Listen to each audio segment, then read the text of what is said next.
or run them. Sounds miserable, but the humidity would make it even worse. So brace yourself for that and be prepared for this too. That marine layer is going to be very persistent today. You can see the haziness in La Jolla.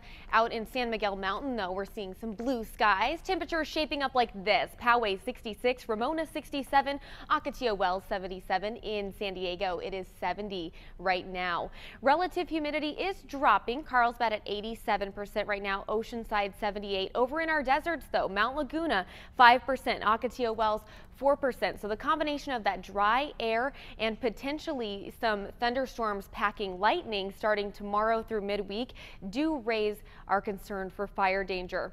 Continuing to talk about that marine layer, I wanted to show you that even today by 1:30 it is still going to be very persistent, and then tonight we'll see it kind of wear off a little bit, but we'll be in for more patchy fog tomorrow morning.